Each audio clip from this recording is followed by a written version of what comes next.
Senadores se mobilizam para impedir que o governo sancione a lei que pretende dar às empresas de telefonia bilhões de reais de patrimônio do país, além do perdão de dívidas. O projeto de lei teve o apoio do Ministério das Comunicações, que é comandado por Gilberto Kassab, e causará um prejuízo de mais de 100 bilhões que vai para a conta de todos os brasileiros.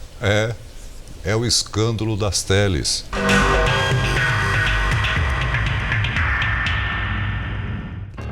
Três senadores apresentaram recursos contra o projeto de lei que beneficia as operadoras de telefonia, mas todos foram negados por supostas irregularidades regimentais, como a falta de assinaturas de parlamentares. A senadora Vanessa Graziotin discorda. Ela diz que apresentou toda a documentação exigida e dentro do prazo. Fiz absolutamente tudo dentro da norma. Os senadores que estavam em Brasília assinaram fisicamente, os que estavam fora. Conversei com todos eles que determinaram aos seus gabinetes que no requerimento fossem colocadas as assinaturas eletrônicas, ou seja, se utilizam de um subterfúgio para aprovar uma lei que certamente no plenário não seria aprovada. Os senadores esperavam que, com o recurso, o projeto fosse debatido em plenário e não aprovado apenas pela comissão, que em tempo recorde deu aval favorável ao projeto, sem que a população fosse ouvida.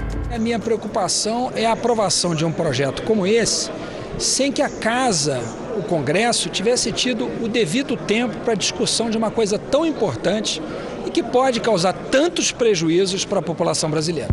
No mandado de segurança no Supremo Tribunal Federal, os senadores alegam que houve ato ilegal e abusivo do Senado, que não se trata de matéria de menor importância, e sim de uma mudança radical.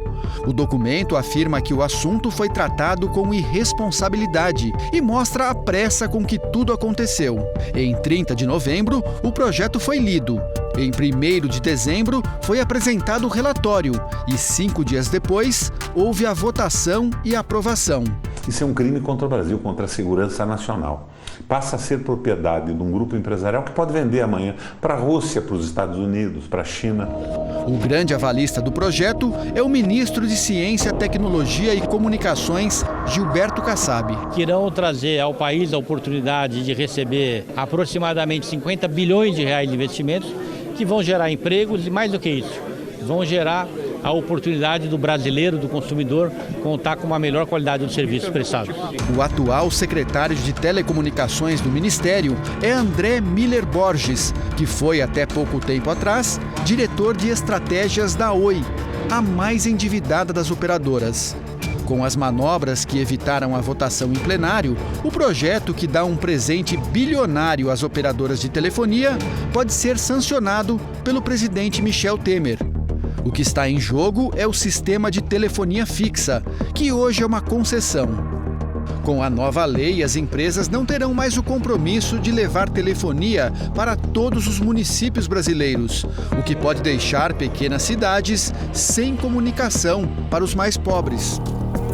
Outro ponto polêmico é o perdão das multas que as operadoras receberam ao longo dos anos e nunca pagaram.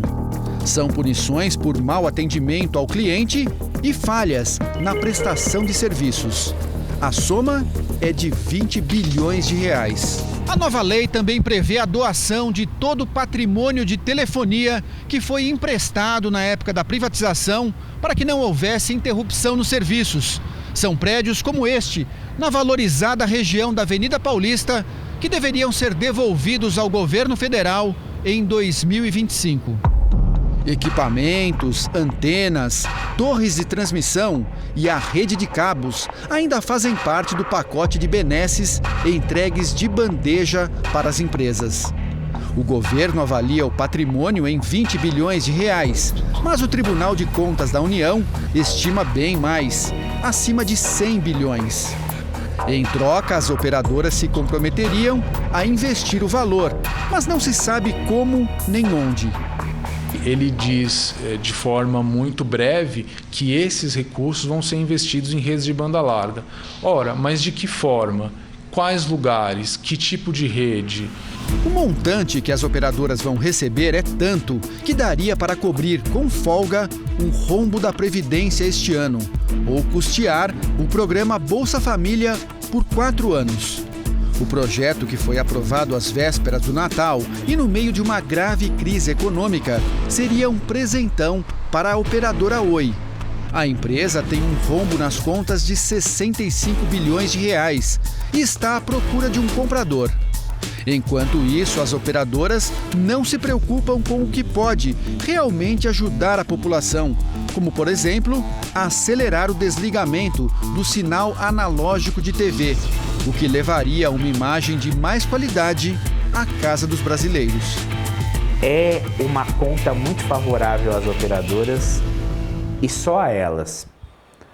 Será que o governo de alguma forma recupera isso na forma de impostos? Se nem as multas eles pagam?